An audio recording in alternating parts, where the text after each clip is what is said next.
Muy bien, continuando con nuestro proceso, seguiremos hablando de nuestras sustancias esenciales para la vida y nos enfocamos en la nomenclatura y funciones de química inorgánica. Así como la vida está constituida por diferentes sustancias, tenemos una bebida refrescante. Diferentes sustancias se unen para darle cuerpo a otra sustancia de mayor complejidad. Esas sustancias podríamos clasificarlas en diferentes grupos. En nuestro caso hablaremos de nuestras funciones de química inorgánica. Las principales que tenemos son los óxidos, tenemos los hidróxidos, tenemos los ácidos, tenemos las sales. Ellas las abordaremos más adelante. De entrada, debemos tener claro unos conceptos, como cuáles las reacciones y las ecuaciones químicas. Para llegar a esas reacciones y ecuaciones químicas, debemos tener claro el concepto de compuesto químico. Nos dicen que son sustancias que están formadas por dos o más elementos que pueden ser diferentes o pueden ser de la misma clase, solo que van a estar en proporciones fijas y esos elementos estarán unidos mediante enlaces químicos. Entre esos compuestos pues hay dos grandes clasificaciones. Están los orgánicos como el azúcar, que entre las características que presentan tiene carbono unidos mediante enlaces sencillos, dobles o triples, y además contienen hidrógeno. Además poseen otros elementos como el carbono, el hidrógeno, el oxígeno, el nitrógeno, el azufre y los halógenos. Estos halógenos son elementos que se encuentran ubicados en el grupo 7A de nuestra tabla periódica. Otra característica, pues van a presentar enlace covalente, van a presentar puntos de ebullición bajos, puntos de fusión bajos y muchos de ellos son insolubles en el agua.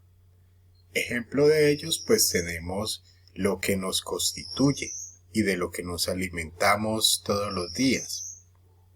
Tenemos proteínas, vitaminas, aminoácidos, aceite vegetal, y por otro lado, de lo que mueve nuestro mundo, pues encontramos todos los derivados del petróleo. Por otro lado, tenemos los compuestos inorgánicos. Están constituidos por la unión de todos los elementos de la tabla periódica en diferentes proporciones.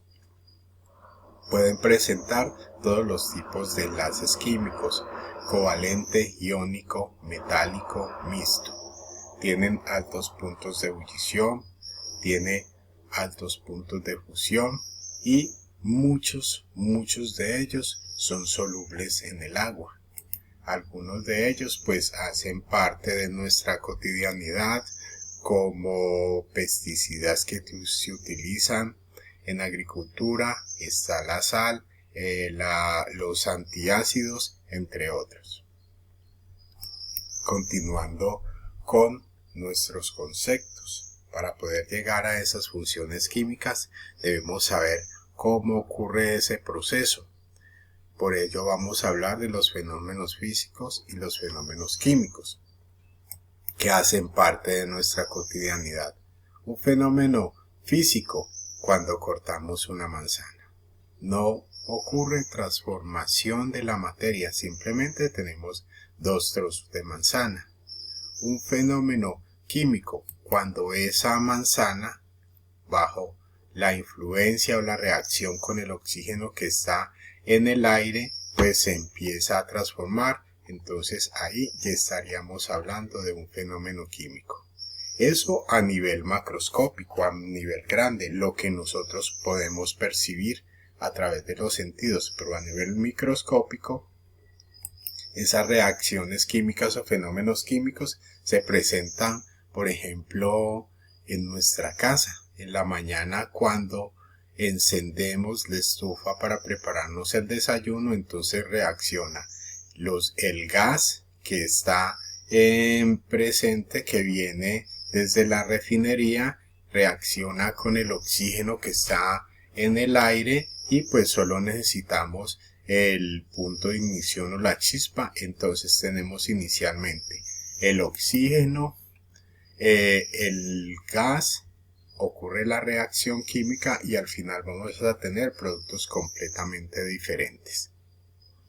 Pero ellos no son separados, actúan simultáneamente o uno después de otro. Por ejemplo, en el caso de la reacción que mantiene constante la vida en nuestro planeta, tenemos la fotosíntesis. La planta absorbe agua sin transformar, absorbe nutrientes sin transformar, y entonces una vez que interviene la radiación solar, encontramos que esa agua, esos nutrientes, el oxígeno que toma del aire, el dióxido de carbono que toma del aire, pues se transforma en sustancias químicas como el azúcar, que son las que consumimos.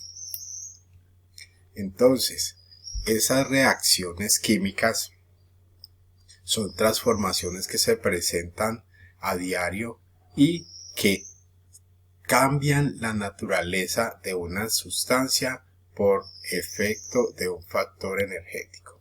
Eso es lo que ocurre a diario. Ahora que estoy hablando, se están produciendo cantidad de reacciones químicas en mi cuerpo a nivel macroscópico. A nivel microscópico lo vamos a representar con una ecuación química. Ahí es cuando representamos cómo ocurre esa reacción. ¿Quiénes constituyen esa reacción? Pues están constituidas por unas sustancias iniciales que les llamamos reactivos. Ocurre la reacción química y luego tenemos unas sustancias finales que les denominamos productos. Aquí representamos a nivel microscópico la reacción química que ocurre cuando se da la fotosíntesis. 6 moléculas de dióxido de carbono reaccionan con 6 moléculas de agua en presencia de luz y nutrientes, entonces vamos a obtener los azúcares y además vamos a obtener 6 moléculas o moles de oxígeno. Esa fotosíntesis la realizan diferentes organismos: musgos, bacterias fotosintéticas, algas verdiazules, líquenes, que los líquenes, como aprendimos en biología en sexto, es la simbiosis de un alga con un hongo. Y las plantas superiores. ¿Dónde ocurre? Ocurre en la célula, específicamente en el cloroplasto de la célula. ¿Cómo ocurre? A nivel macroscópico. Interviene el dióxido de carbono, el agua y los nutrientes en presencia de la radiación del sol y en presencia de la clorofila. Entonces es indispensable la luz para que ocurra esa reacción química. En estos momentos ya están realizando investigaciones en las cuales a nivel de laboratorio se producen unas plantas que pueden producir su propia luz para realizar la fotosíntesis. Entonces hablábamos por acá los reactivos, presencia de la luz y la clorofila, y entonces vamos a obtener como productos esos carbohidratos y además vamos a obtener oxígeno. Aquí está de nuevo representada nuestra reacción de la fotosíntesis. Está presente estos nutrientes y de igual manera está la reacción de la respiración, que aquí despacio vamos mirando, que puede ser aeróbica o anaeróbica. En la aeróbica interviene el oxígeno En la anaeróbica no interviene el oxígeno, ocurre en los pulmones. También tenemos que intervienen en este caso las mitocondrias. Entonces tenemos estos nutrientes, carbohidratos, oxígeno, y al final vamos a obtener dióxido de carbono y energía. Esa energía la tenemos representada en ATP. Ocurre como si fuera en una fábrica y se da en las mitocondrias. Bueno, tomamos otro concepto. Hablamos de estado de oxidación o número de oxidación. Nos dice que es la carga que tendría un átomo si todos sus enlaces fueran iónicos. Entonces debemos repasar sobre los enlaces químicos, cuáles son los iónicos y cuáles son los covalentes. Hay algunas reglas para calcular ese estado de oxidación. Miren por favor en su tabla periódica, nos hablan de estado de oxidación. En algunas tablas aparece como valencia. Los metales tienen estados de oxidación positivos. Los no metales tienen números de oxidación negativos. El oxígeno tendrá estado de oxidación -2, excepto en los peróxidos, que hace parte de esas funciones de química inorgánica. En ese estado, en esa sustancia estará con estado de oxidación 1. El hidrógeno va a tener estado de oxidación +1, excepto en los hidruros, otra función química que será -1. Los átomos que se encuentran solos van a tener estado de oxidación igual a 0, que no están reaccionando con otro átomo. La sumatoria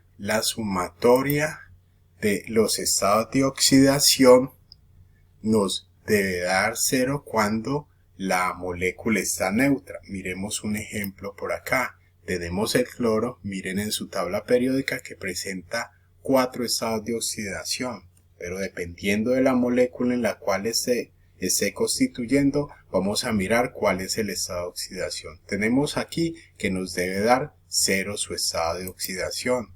El hidrógeno ya dijimos que tiene +1, el oxígeno dijimos que tiene -2, entonces aquí tenemos 1 por 1 me da +1, tenemos +1, acá tenemos +1 también, +1, +1, me daría +2, y como el oxígeno tiene -2, entonces se neutraliza la carga. Aquí tenemos algunos ejemplos de ese tipo, de esa situación en la cual nos debe dar 0.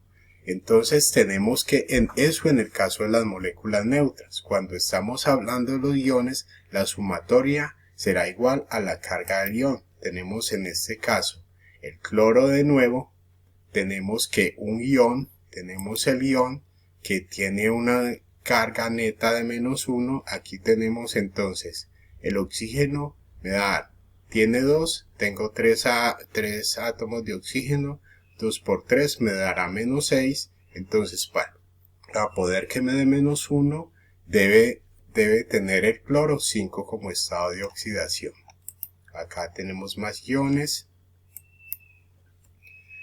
Como desafío o actividad, entonces ustedes van a determinar los estados de oxidación que están presentes en estas moléculas y en estos iones. Les invito a consultar en estos videos que les anexaré al final, y también les invito a que realicen consultas adicionales, elaboren un glosario de términos y refuercen los conceptos previos. Que estén muy bien.